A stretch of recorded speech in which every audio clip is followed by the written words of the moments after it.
یقولون لئن رجعنا الی المدینۃ، کہتے ہیں کہ اگر ہم مدینہ کی طرف لوٹیں گے، لیخرجن العز منها الاذل، تو نکال باہر کرے گا زیادہ عزت والا ہم میں سے اس میں سے زیادہ کمزور کو. اذل کہتے ہیں کمزور یا ذلیل کو. تو عزت والے سے مراد اس کی کیا تھی؟ خود. وَلِلَّهِ الْعِزَّةُ وَلِرَسُولِهِ وَلِلْمُؤْمِنِينَ، اور عزت تو اللہ کے لیے اور اس کے رسول کے لیے اور مومنوں کے لیے. وَلَكِنَّ الْمُنَافِقِينَ لَا يَعْلَمُونَ، لیکن منافق نہیں جانتے کہ عزت کا مالک ہے کون. اور عزت کا کیا معنی ہوتا ہے؟ ایسی حالت جو انسان کو مغلوب ہونے سے بچائے. غلبے اور قوت کے لیے بھی آتا ہے عزت کا لفظ. حضرت عمر کہتے تھے نحن قوم اعزنا اللہ بالاسلام، ہم وہ لوگ ہیں جن کو اللہ نے اسلام کے ساتھ عزت دی، یعنی غلبہ دیا ہے. فاذا ابتغینا العزت بغیر الاسلام اذلنا اللہ، اگر ہم اسلام کے علاوہ کسی اور چیز کے ذریعے عزت چاہیں گے تو اللہ ہم کو ذلیل کر دے گا. تو بہرحال بات یہ ہے کہ مدینہ پہنچ کر عبداللہ بن ابی کی کہی ہوئی بات خود اس کے سامنے آئی، اور قریب تھا کہ اس کو قتل ہی کر دیتا اس کا بیٹا اور اس کو نکال ہی دیا جاتا، لیکن اللہ کے رسول صلی اللہ علیہ وسلم نے حکمت اور مصلحت کے تحت اس کو واپس آنے دیا. چلیے ایک دفعہ آیات پھر سنیے اور پھر غور کیجیے کہ کیا کہا گیا ہے، پھر آگے چلوں گی. یہ سورت دیگر سورتوں سے اس لحاظ سے مختلف ہے کہ بہت ہی ڈائریکٹ آغاز ہو جاتا ہے. اذا جاءک المنافقون، اذا سے، اذا جاءک المنافقون، جب آتے ہیں تیرے پاس منافق. کہاں آتے ہیں؟ آپ کی مجلس میں آتے ہیں، اور خاص طور پر اشارہ ہے کس مجلس کی طرف؟ جمعہ کے روز جو عبداللہ بن ابی کرتا تھا. نشہدو، ہم گواہی دیتے ہیں.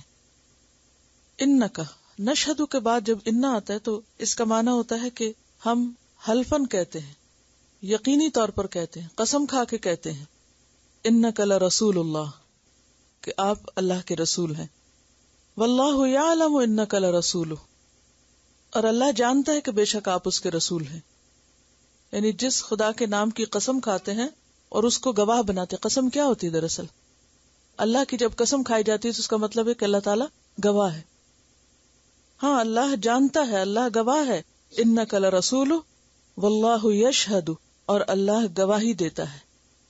ان المنافقین لکاذبون، کہ یقیناً منافق البتہ جھوٹے ہیں، غلط بیانی کر رہے ہیں. منافقین کے ایمان کو جھوٹا کیوں قرار دیا گیا؟ کہ ان کا ایمان جھوٹ ہے، کیونکہ ان کا عمل اس کے برعکس تھا. ان کے دل میں وہ نہیں تھا جو ان کی زبان پر تھا، تو اس لیے ان کا ایمان قابل اعتبار نہیں ٹھہرا. واللہ یشہد ان المنافقین لکاذبون، تو اس کا مطلب یہ ہے کہ کذب جو ہے وہ صرف قولی نہیں ہوتا. کذب جو ہے وہ صرف کسی عمل سے متعلق نہیں، بلکہ سب سے پہلا کذب یا جھوٹ اور سچ جس کا انسان مظاہرہ کرتا ہے وہ کہاں ہے؟ اس کے عقیدے میں، اس کے ایمان میں. اسی لیے ایمان کے لیے تصدیق کا لفظ بھی آتا ہے نا پھر، کہ جو کہا اس کو سچ کر دکھایا، یعنی عمل سے اس کی تصدیق کی.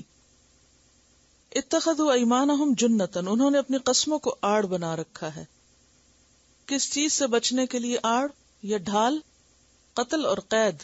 کیونکہ اگر یہ مومن نہ ہوتے اور کھلم کھلا، جیسے انہوں نے ہر موقع پہ چھپ کے دشمنوں کا ساتھ دیا، اگر کھلم کھلا ساتھ دیتے تو پھر کیا ہوتا؟ یہ بھی کسی موقع پہ پکڑے جاتے، قید ہوتے اور کبھی مارے بھی جاتے. ہر موقع پر جب بھی حضرت عمر نے اس بات کا اظہار کیا کہ میں اس منافق کی گردن اڑا دوں، تو آپ نے کیوں نہ اڑانے دی؟ بچے یا نہیں؟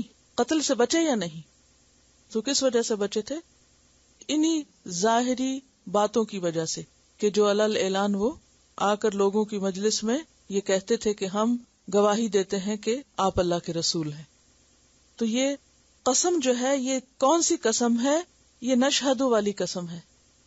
ٹھیک ہے، یعنی یہ جس قسم کو کھا کے گواہی دیتے تھے یہ اسی کی طرف اشارہ ہے، کیونکہ نشہدو کے بعد انا آ رہا ہے تو اس میں کیا معنی پایا جاتا ہے؟ قسم کا.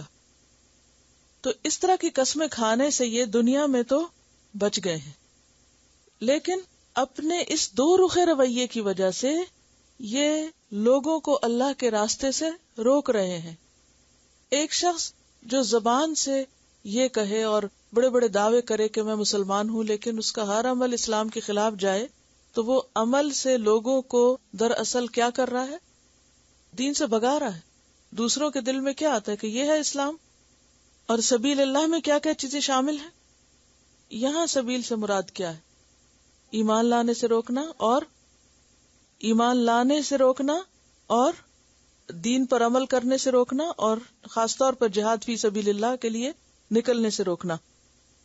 انہم ساء ما کانوا یعملون، تو ان کے سارے اعمال کو، خواہ وہ قول سے تعلق رکھتے ہیں خواہ وہ فعل سے تعلق رکھتے ہیں، وہ کیا ہے؟ بدترین عمل ہے. اور ویسے بھی کوئی عمل جس کی بنیاد نہ ہو وہ کیسا عمل ہے؟ بیکار عمل ہے، کیونکہ اس کا فائدہ کچھ نہیں. ذالک بانہم آمنوا ثم کفروا، یہ اس وجہ سے ہے. کیا اس وجہ سے؟ ان کے اعمال کا برا ہونا، ان کے اعمال کا برا ہونا. یعنی ذالک کی ضمیر کدھر جا رہی ہے؟ پچھلی بات کی طرف. بانہم آمنوا ثم کفروا، کیونکہ وہ ایمان لائے پھر انہوں نے کفر کر دیا. لہذا ایمان لا کر عمل نہ کرنا اور عمل سے انکار کرنا، یہ دراصل کیا ہے؟ بدترین عمل ہے. فطبع علی قلوبہم، تو اس دھوکے کی بنیاد پر کیا ہوا؟ ان کے کفر کی بنا پر اللہ نے ان کے دلوں پہ مہر لگا دی. بل طبع اللہ علیہا بکفرہم فہم لا یفقہون، بس وہ نہیں سمجھتے. کیا نہیں سمجھتے؟ مجھے معلوم ہے کہ میں جب تفسیر کرا رہی ہوتی ہوں تو بہت تیز بول رہی ہوتی ہوں اور سب کچھ کیچ کرنا مشکل ہے، لیکن مین پوائنٹس کے اوپر ضرور نظر رکھا کریں. جب میں کسی لفظ کے بارے میں یہ کہتی ہوں کہ یہ لا یفقہون نہیں سمجھتے سے مراد یہ ہے، تو وہ پوائنٹ ضرور لکھ لیا کریں. اگر سارا جملہ نہ بھی لکھے تو بڑی بڑی باتیں لکھنے کی ضرورت نہیں، لیکن کی پوائنٹس لکھنا اگر آ جائے تو پھر اگلے دن آپ بہت آسانی سے جواب دے سکتے ہیں. اور وہی دراصل آیت کا فہم ہوتا ہے. فہم لا یفقہون، پس وہ نہیں سمجھتے. کیا نہیں سمجھتے؟ دین کی حقیقت، دین کے معاملات، ایمان کی حقیقت، کیا کرنا چاہیے کیا نہیں کرنا چاہیے، کچھ سمجھ نہیں ان کو. ایسا کیوں ہوتا ہے کہ انسان سب کچھ جانتے ہوئے بھی کچھ نہیں جانتا؟ خواہشات اس کو ایسا گھیر لیتی ہیں کہ دلوں پہ پردہ آ جاتا ہے. دنیا کی محبت اور غلط کاموں کی وجہ سے جو ایک اندھیرا ہوتا ہے، دیکھیے ہر گناہ جو ہے نا وہ ایک اندھیرے کا سبب بنتا ہے. تو وہ دل پہ اندھیرا چھاتے چھاتے، جیسے حدیث میں بھی آتا ہے نا کہ جب انسان ایک غلط کام کرتا ہے تو کیا ہوتا ہے؟ دل پر ایک سیاہ نقطہ لگتا ہے، جس ون ڈاٹ.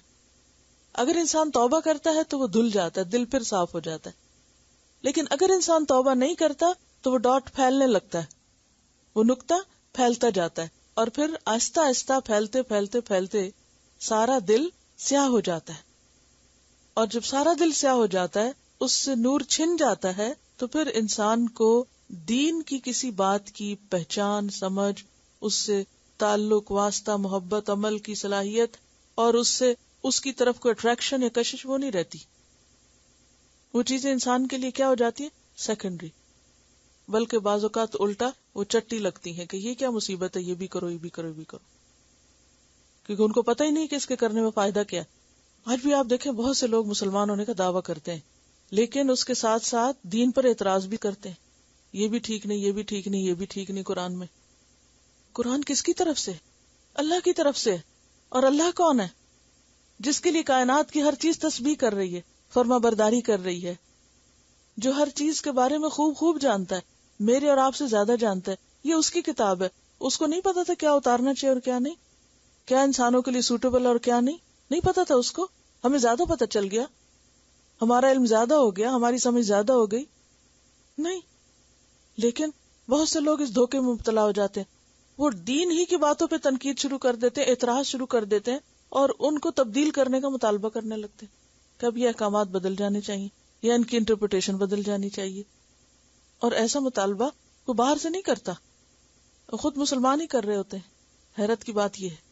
تو ایسا کب ہوتا ہے، کیوں ہوتا ہے؟ جب یہ یاد نہیں رہتا کہ یہ اللہ کی طرف سے آئی ہوئی کتاب ہے، اور یہ ایک نور ہے، یہ ایک روشنی ہے، اور اس کی ہر بات میں فائدہ ہے، چاہے میری عقل میں آئی یا نہ آئے. تو جب انسان کے دل پر پردہ پڑ جاتا ہے، جس سورۃ کہف میں بھی آتا ہے انا جعلنا علی قلوبہم اکنۃ ان یفقہوا. اور مشرکین مکہ کیا کہتے تھے؟ بیننا و بینک حجاب، ہمارے اور تمہارے درمیان ایک حجاب ہے، یعنی تمہاری بات ہمیں سمجھ نہیں آتی اور ہم تمہیں اپنی نہیں بتا پاتے. انہوں نے کیا بتانی تھی، اصل تو بات یہی ہے کہ تمہاری بات ہمارے دل تک نہیں جاتی. تو یہ ایک بہت ہی خطرناک کیفیت ہے کہ قرآن کی کوئی بات دل تک نہ جائے، دل پر نہ اترے، اس پر انسان کا ایمان نہ ہو، انسان اس کو ماننا نہ چاہے، اسے قبول نہ کرے، اس کو نہ سمجھے. فہم لا یفقہون، وہ سمجھتے ہی نہیں. تو یہ ایک زبردست خطرے کی علامت ہوتی ہے.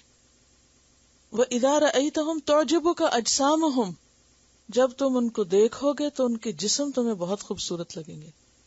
اللہ تعالیٰ نے خاص طور پر جسمانی حسن کا ذکر کیوں کیا ان کے؟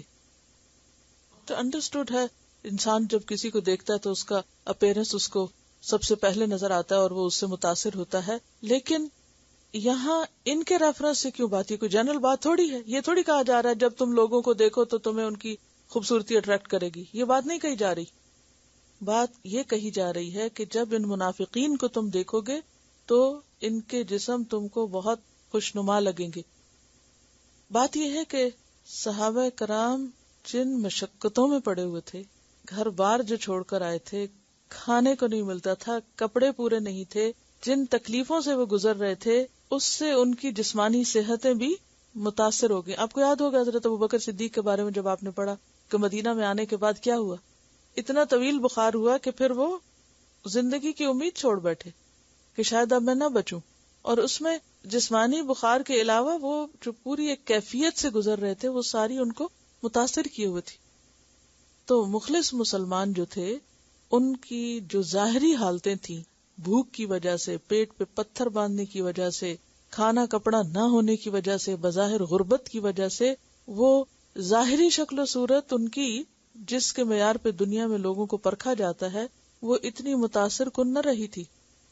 حضرت عمر رضی اللہ تعالیٰ عنہ کے تو حال یہ تھا کہ اتنی بڑی کنگڈم کے مالک ہونے کے باوجود جب فلسطین فتح ہوا اور بیت المقدس کی چابیاں لینے کے لیے جب انہوں نے کہا کہ خود آئیں امیر المومنین تو ان کے ہاتھ میں ہم دیں گے، تو جو لباس تھا اس پر پیچ لگے ہوئے تھے اس وقت بھی، اور غلام سواری پہ بیٹھا تھا کیونکہ ایک ہی سواری تھی، کبھی وہ اوپر غلام بیٹھتا تھا اور کبھی خود بیٹھتے تھے، اور جب آخر میں پہنچے تو غلام کی ٹرن تھی اوپر بیٹھنے کی اور خود نیچے پیدل جا رہے تھے، تو چابیاں دینے والے دور سے دیکھ کر کانپنے لگے، اتنا روب تھا. آج اچھے لباسوں میں اور صحتوں میں اور ساری شان و شوکت کے باوجود کوئی روب نہیں ہے مسلمانوں کا. کیوں؟ قرآن کن مومنوں کے حق میں گواہی دیتا ہے لَأَنْتُمْ أَشَدُّ رَهْبَةً فِي صُدُورِهِمْ. روب کا تعلق بھی ایمان کے ساتھ ہوتا ہے. یہ ایمانی قوت ہوتی ہے جو کسی کے دل میں روب ڈالتی ہے، اور دور سے بیٹھے لوگ اس سے خوف کھاتے رہتے ہیں. اور اگر ایمان نہیں تو کوئی نہیں ڈرے گا آپ سے، نہ کسی کو آپ سے خوف ہوگا، ہلکے ہوں گے آپ. تو یہاں پر ان کی جو بظاہر شکل و صورت تھی یہ اس کے بارے میں کانشیس بھی بہت تھے، اپنی ظاہری شکل و صورت کے معاملے میں بہت کانشیس تھے، اور ساری فکر ان کو تھی بھی اسی چیز کی کہ ہماری جان مال اولاد کے اوپر کوئی کمی بیشی نہ آئے، وہ کہیں سے متاثر نہ ہو. تو کہا کہ جب تم انہیں دیکھو گے تو بہت شاندار شخصیتیں نظر آئیں گی. وَإِن يَقُولُوا تَسْمَعْ لِقَوْلِهِمْ، اور اگر تم ان کی بات سنو تو سنتے رہ جاؤ، لیکن اندر سے حال کیا ہے؟ كَأَنَّهُمْ خُشُبٌ مُّسَنَّدَةٌ، گویا کہ لکڑیاں ہیں سہارا دی ہوئی. سہارا دی ہوئی یعنی دیوار کے ساتھ چن کے رکھی ہوئی، یا پھر آپ دیکھیے کہ یہ جو خشب، جیسے میں نے ٹمبر کی بات کی تھی، تو مضبوط لکڑی ہوتی ہے، سالڈ لکڑی ہوتی ہے، تو پھر لکڑی تو لکڑی ہی ہوتی ہے. اور بسا اوقات لکڑی جو ہے، آپ نے کبھی وڈ پینلنگ دیکھی ہوگی اور کبھی اس تجربے سے بھی گزرے ہوں گے کہ وہ بظاہر بالکل خوبصورت نظر آ رہی ہوتی ہے لیکن اندر سے ساری اس کو دیمک لگ چکی ہوتی ہے. جو لوگ کراچی سے ہیں اور اس کا کہیں نہ کہیں تجربہ انہوں نے ضرور کیا ہوگا کہ بظاہر شاندار نظر آ رہا ہے سب کچھ، لیکن ہاتھ لگاؤ تو سب کچھ نیچے آ پڑے، بربری ہو کے بالکل ختم، کھوکھلی. تو منافقین بھی بظاہر دیکھنے میں کیا ہے؟ انتہائی خوبصورت ڈیکوریٹڈ لوگ جو کہیں بھی رکھ دیے جائیں تو دیکھنے میں انتہائی باوقار لگیں. قال الملأ، اور ملا بھی جو ہر دور کے ملا جو تھے وہ بظاہر شان و شوکت کے اعتبار سے ایسے ہی تھے، لیکن اندر سے حال کیا ہے؟ ایمان کیسا ہے؟ کانفیڈنس کیسا ہے؟ کھوکھلے ہیں. دیمک کھائے ہوئے، خشبن مسندہ ہیں، اپنا بوجھ خود بھی نہیں اٹھا سکتے، خود بھی اور سہاروں کی ضرورت ہے، لکڑی سے چارج بھی پاس تھرو نہیں کرتا، بس اتنا محدود سا لکڑی کا فائدہ ہوتا ہے کہ بس جہاں لگا دی ہے رکھ دی ہے، بس جو ایک چیز بن گئی اس سے آگے اب کچھ اور جنریٹ نہیں ہوگا. کأنہم خشب مسندہ، بس دیکھ دیکھ کے خوش ہوتے رہو. اور اندر سے حال کیا ہے، کتنے انڈر کانفیڈنٹ ہیں. یحسبون کل صیحۃ علیہم، حال یہ ہے کہ دنیا میں کہیں کوئی مصیبت آئے تو ان کو اپنی فکر پڑ جاتی ہے کہ اب اس کا وبال ہمارے اوپر ہی آنے والا ہے، ہم ہی پکڑے جائیں گے، لہذا اور زیادہ اسلام دشمنی کرتے ہیں.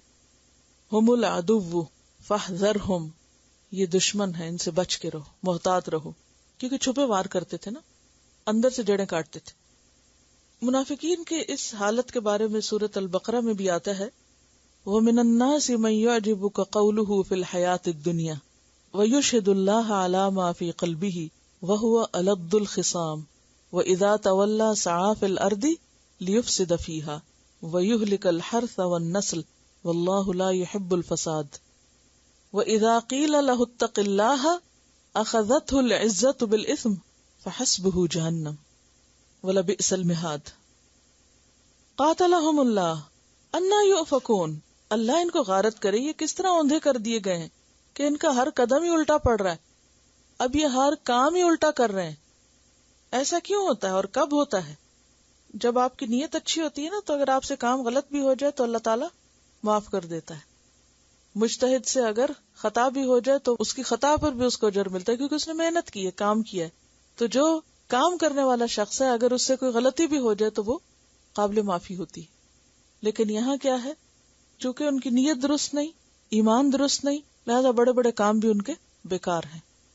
وَإِذَا قِيلَ لَهُمْ تَعَالَوْا يَسْتَغْفِرْ لَكُمْ رَسُولُ اللَّهِ لَوَّوْا رُؤُوسَهُمْ وَرَأَيْتَهُمْ يَسُدُّونَ وَهُمْ مُسْتَكْبِرُونَ. رسول کے پاس آنے سے کیوں کتراتے ہیں؟ آپ نے عبداللہ بن ابی کا حال پڑھا کہ جب اس سے کہا گیا کہ چلو ٹھیک ہے، ہو گئی غلطی، اب تم چل کے معافی مانگ لو، تو اس نے کیا کہا؟ اب میں محمد کو سجدہ کروں صلی اللہ علیہ وسلم. تکبر، ہٹ دھرمی. سواء علیہم، اور اللہ تعالیٰ فرماتے ہیں کہ ابھی تو وہ آتے نہیں، اگر وہ آ جائیں اور آپ ان کے لیے استغفار کریں بھی تو سواء علیہم استغفرت لہم ام لم تستغفر لہم لن یغفر اللہ لہم. کیوں؟ اللہ ہرگز ان کو معافی نہیں کرے گا. کیوں نہیں معاف کرے گا ان کو؟ رسول ان کے لیے بخشش کی دعا کرے پھر بھی نہیں کرے گا. وائے؟ اس آیت کے کانٹیکس میں بات یہ ہے کہ جو شخص سچی توبہ نہ کرے، جو دل سے توبہ نہ کرے اور خود توبہ نہ چاہے اپنے لیے، اس کی توبہ توبۃ الکذابین ہو، تو اس کے لیے ساری دنیا بھی توبہ کرے تو اس کو کوئی فائدہ نہیں ہوگا. سمجھ آئی؟ کیونکہ جب ان سے کہا گیا کہ آؤ توبہ کرو تو انہوں نے کیا کیا؟ آؤ استغفار کرواؤ، اپنے لیے دعا کرواؤ. وہ سر جھٹک دیے کہ ہم نے نہیں جانا، ہمیں نہیں ضرورت توبہ کی، ہم کو غلط کر رہے ہیں، کیا کمی ہے ہم میں. لہٰذا اس سے ایک بہت اہم بات نکلتی ہے، اور وہ کیا کہ جو شخص اپنی زندگی میں خود توبہ نہ کرے، جو اپنے گناہوں کی خود معافی نہ مانگے، اس کے مرنے پر اگر سارے لوگ بھی مل جل کے بیٹھ کے قرآن خوانی کر کے ساتھ قرآن پڑھ کے دعا کرے تو اس کو فائدہ نہیں ہوگا، کیونکہ اس نے اپنے لیے کبھی خود استغفار کی نہیں، کیونکہ ان کو اپنے گناہوں کا اعتراف ہے ہی نہیں. وہ کہتے ہیں ہم غلط کر ہی نہیں. لا یفقہون والی بات ہے نا، لا یشعرون.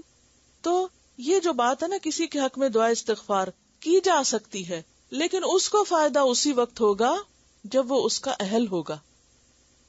جیسے سورۃ النساء کی آیت نمبر 64 میں تھا کہ وَلَوْ أَنَّهُمْ إِذْ ظَلَمُوا أَنفُسَهُمْ جَاءُوكَ فَاسْتَغْفَرُوا اللَّهَ وَاسْتَغْفَرَ لَهُمُ الرَّسُولُ لَوَجَدُوا اللَّهَ تَوَّابًا رَحِيمًا. کہ اگر انہوں نے اپنی جان پہ ظلم کیا اور پھر وہ آئے آپ کے پاس، یعنی اگر ظلم کے بعد، گناہ کے بعد وہ خود آتے اپنی مرضی سے، پھر اللہ سے معافی مانگتے، رسول بھی معافی مانگتے، یعنی وہ خود اپنے لیے مانگتے پھر رسول مانگتے، لوجد اللہ تواب الرحیم، تو ان کی توبہ قبول ہو جاتی. واضح بات. یہ ایسا ہی ہے، اس کو آپ ایک چھوٹی سی مثال سے سمجھیے کہ جیسے دو لوگوں کی آپس میں کوئی ایسی گڑبڑ ہو جاتی ہے تو ایک دوسرے کا دل دکھاتا ہے، وہ اس سے بہت ناراض ہو جاتا ہے. اب ایک تیسرا شخص کہتا ہے کہ اچھا جاؤ، تم نے غلطی کی ہے، تم جا کے سوری کر لو. تو کہتا نہیں، مجھے نہیں سوری کر. پھر وہ دوسرے کے پاس آتا اور کہتا ہے دیکھو وہ چھوٹا ہے، معاف کر دو. تو وہ کیا کہے گا؟ اس نے تو سوری کی نہیں، میں کس بات کا معاف کر دوں؟ لاجک بنتی ہے اس بات میں کہ جب تک کوئی شخص خود آگے نہیں بڑھتا ساری دنیا مل کے اس کے لیے سفارش کرتی رہے. یہیں سے سفارش کا عقیدہ بھی سمجھ میں آتا ہے. غلطی نہ ماننا جو یہ تکبر کی بہت بڑی علامت ہے. اسی لیے جو پیچھے آیت گزری نا سورۃ البقرہ کی، اس میں کیا ہے؟ وَإِذَا قِيلَ لَهُ اتَّقِ اللَّهَ أَخَذَتْهُ الْعِزَّةُ بِالْإِثْمِ، جب اس سے کہا جاتا ہے اللہ سے ڈرو تو اس کو عزت گناہ پہ جما دیتی ہے کہ نہیں یہ میری شان کے خلاف ہے، میں نہیں جھک سکتا کسی کے سامنے. بعض لوگ آپ نے دیکھا ہوگا دل کے ایسے سخت ہوتے ہیں، غلطی بھی کرتے ہیں، دوسرے پہ ظلم بھی کرتے ہیں، زیادتی بھی کرتے ہیں، پھر کبھی بھی سوری نہیں کرتے، ہمیشہ دوسرا ہی بناتا ہے، وہ کبھی بھی نہیں جھکتے. تو ایسے میں انسان صبر کے ساتھ زندگی کا سفر جاری رکھے اور معاملہ اللہ پہ چھوڑ دے، کیونکہ زندگی کی گاڑی تبھی چل سکتی ہے جب انسان واعفو واصفحوا واغفروا کا کام کرتا رہے، درگزر کرتا رہے، معاف کرتا رہے اور ان کا معاملہ اللہ کے حوالے کر دے. لیکن ایسی مثالیں بہرحال دنیا میں پائی جاتی. اور پھر یہ ہے کہ اللہ فاسقوں کو ہدایت نہیں دیتا. ہدایت کیا ہے؟ نیکی کے کام کی توفیق، وہ ان کو نہیں ہوتی کیونکہ انہوں نے اللہ کی نافرمانی کی، لہٰذا وہ کیا ہے؟ فاسق. اور جو فاسق ہے وہ اپنی من مانی کرنا چاہتے ہیں، لہٰذا وہ ہدایت نہیں پاتے. ہم الذین یقولون، یہ وہی تو ہیں جو کہتے ہیں لا تنفقوا علی من عند رسول اللہ، رسول اللہ کے ساتھیوں پہ مت خرچ کرو. کیوں نہ خرچ کرو؟ تاکہ یہ سب بکھر جائیں، چلے جائیں کہیں، اور مدینہ کی یہ جو ریاست ہے یہ سبوتاج ہو جائے. یہ ان کے چھپے وار تھے نا. وَلِلَّهِ خَزَائِنُ السَّمَاوَاتِ وَالْأَرْضِ وَلَٰكِنَّ الْمُنَافِقِينَ لَا يَفْقَهُونَ. پورے قرآن مجید میں منافقین کی جتنی بھی باتیں ملتی ہیں ان کی صفات میں سے، اس میں سے ایک جھوٹ اور دوسرے ناسمجھی، کوٹ کوٹ کے بری ہوئی ان میں. لا یعلمون، لا یشعرون، لا یفقہون، لا یفقہون الا قلیلا. یہ سب سے زیادہ آپ کو ملے گا ان کے بارے میں. سمجھ ہی نہیں، عقل ہی نہیں ہے. اور دوسری چیز جھوٹ. منافقت ہے جھوٹ کا دوسرا نام. یقولون لئن رجعنا الی المدینۃ، کہتے ہیں اگر ہم مدینہ کی طرف واپس پلٹے. کہاں سے؟ غزوہ بنو مصطلق. اور دوسرا نام کیا تھا؟ مریسی. کنویں کا نام تھا نا مریسی، اور اس کے پاس یہ بستی تھی اور جنگ وہاں ہوئی تھی. لیخرجن، البتہ نکال دے گا، ضرور نکال دے گا. کون؟ العز، زیادہ عزت والا، منہا، اس میں سے. کس میں سے؟ مدینہ سے. کس کو؟ الاذل، زیادہ کمزور کو یا ذلیل کو. وللہ العزت ولرسولہ وللمؤمنین ولکن المنافقین لا یعلمون. ان کو پتہ ہی نہیں، جانتے ہی نہیں کہ عزت کا اصل مستحق کون ہے. آگے چلتے ہیں. یا ایھا الذین آمنوا، اے لوگو جو ایمان لائے ہو، لا تلہکم، نہ مشغول کریں تم کو، الہا یلہی الہا، روٹ کیا ہے؟ لام ہے واو، لہو. لہو کس کو کہتے ہیں؟ کسی ایسی چیز میں مشغول ہونے کو جو آپ کو بڑے مقصد اور بڑے کام سے غافل کر دے. لہذا اس کا عمومی معنی پھر کیا کیا جاتا ہے؟ نہ مشغول کرے تم کو، نہ غافل کریں تم کو. جیسے آتا نا الہاکم التکاثر، غافل کر دیا تم کو کثرت کی خواہش نے. کس میں؟ اموالکم، تمہارے مال. ولا اولادکم، اور نہ تمہاری اولادیں. کس سے غافل نہ کریں؟ ان ذکر اللہ، اللہ کے ذکر سے. No excuse. بہت سے لوگ اللہ کا ذکر نہ کرنے کی وجہ کیا بتاتے؟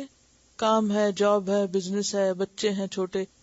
یہاں پر دو چیزوں کا ذکر ہے، ایک ہے مال اور ایک ہے اولاد.